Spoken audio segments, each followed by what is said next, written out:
हिंदुस्तान में रह रहे एक एक सनातनी, एक एक हिंदू, एक एक शख्स को परेशान किया हुआ है। जी हाँ, मैं बात कर रहा हूँ बांग्लादेश की। किस तरीके से बांग्लादेश में हिंदुओं के हालात बने हुए हैं, वहाँ पर अत्याचार हो रहा है, इस पर चर्चा तो हम लगातार करते ही रहे हैं।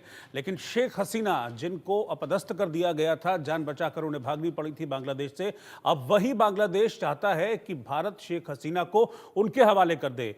इसके लिए बाकायदा एक डिप्लोमेटिक नोट बांग्लादेश सरकार की तरफ से भारत को भेजा गया। भारत ने भी इस बात की पुष्टि की कि हाँ, हमें बांग्लादेश की तरफ से शेख हसीना को वापस उन्हें सौंपने के लिए नोट मिला है। लेकिन भारत सरकार इस पर क्या करती है, ये अभी तक भविष्य के गर्भ में छिपा हुआ है। लेकिन अभी तक शेख हसीना भारत में रह रही हैं। लेकिन सवाल इस वक्त ये खड़ा हो रहा है कि आखिरकार क्यों बांग्लादेश शेख हसीना के प्रत्यर्पण की मांग कर रहा है।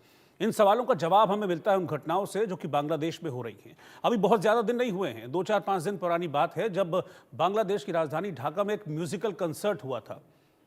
इसमें पाकिस्तान से गायक बुलाए गए, बड़ा लंबा चौड़ा आलिशान रंग बिरंगा कार्यक्रम हुआ। लेकिन इस रंग बिरंगे और आलिशान कार्यक्रम में उस वक्त काली स्याही पुत गई जब वहां मंच पर खड़े होकर कुछ कट्टरपंथी जो संगठन हैं उसके नेताओं ने, जो विद्रोही छात्र गुटों के नेता हैं, उन्होंने शेख हसीना को फांसी दो के नारे लगाए। अब सवाल ये खड़ा हो रहा है कि जिस वक्त मंच पर देश दुनिया के ख्याति प्राप्त गायक खड़े हों, राहत अली खान वहां पर मौजूद हों, बांग्लादेश के कई बड़े सरकारी अधिकारी वहां पर मौजूद हों, पाकिस्तान के डिप्लोमेट्स भी वहां पर मौजूद थे, उन सब की मौजूदगी में शेख हसीना को फांसी दो के नारे लग रहे हैं। और अगर शेख हसीना को यहां से बांग्लादेश भेज दिया गया तो अब आप सहज अंदाजा लगा लीजिए कि वहां पर शेख हसीना के साथ क्या सुलूक होगा। यानी कि इसी बात से अंदाजा लगाया जा सकता है कि मंशा क्या है शेख हसीना को वापस बांग्लादेश बुलाने की। ये जो 4 तस्वीरें आप मेरे इर्द गिर्द देख रहे हैं, ये इस वक्त बांग्लादेश के हालातों को बयां कर रही हैं। हसीना को फांसी दो के नारे लगते हैं। एस जयशंकर, जो कि भारत के विदेश मंत्री हैं, यूएस मिशन पर वो पहुंचे हैं। सवाल ये भी उठ रहा है कि क्या यूएस मिशन से वो बांग्लादेश पर किसी तरह की कोई राहत लेकर आएंगे, कोई अच्छी खबर लेकर आएंगे।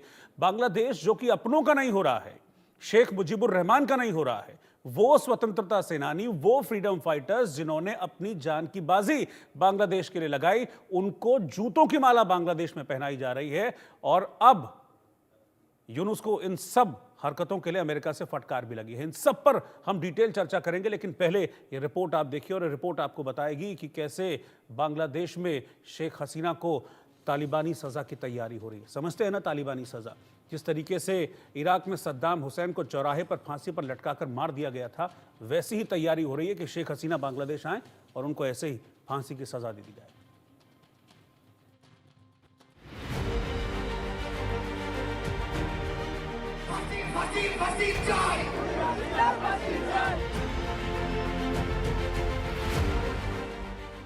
ढाका में शेख हसीना को फांसी दो के नारे।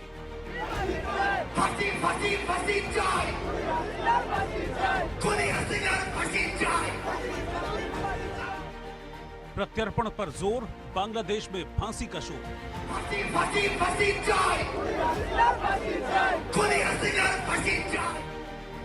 जमात की कोशिश, तालिबानी मौत की साजिश। यूनुस की नफरती करतूत, हसीना की साजिश, हसीना के खिलाफ साजिश फुल। बांग्लादेश में मोहम्मद यूनुस शेख हसीना के खिलाफ बड़ी साजिश रच रहे हैं। यूनुस की जहरीली ब्रिगेड शेख हसीना के खिलाफ माहौल तैयार करने में जुटी है। शेख हसीना के खिलाफ जहर उगला जा रहा है, नफरती एजेंडा सेट किया जा रहा है। यहां तक कि प्रत्यर्पण के नाम पर शेख हसीना को वापस बुलाकर तालिबानी मौत की साजिश की जा रही है। ढाका के आर्मी स्टेडियम में लग रहे ये नारे बड़ी साजिश का इशारा कर रहे हैं।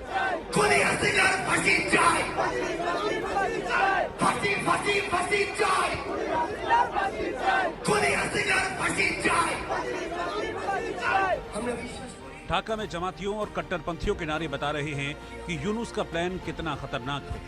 कहने को तो ये एक म्यूजिक कंसर्ट था जिसमें पाकिस्तानी गायक राहत फतेह अली खान को बुलाया गया था।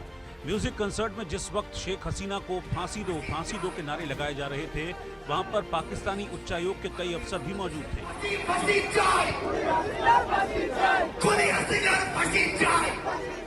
बांग्लादेश में जमात और कट्टरपंथियों की साजिश किसी से छिपी नहीं है, तो वहीं म्यूजिक डिप्लोमेसी के नाम पर कैसे पाकिस्तान की शहबाज सरकार यूनुस के एजेंडे को आगे बढ़ाने में जुटी है।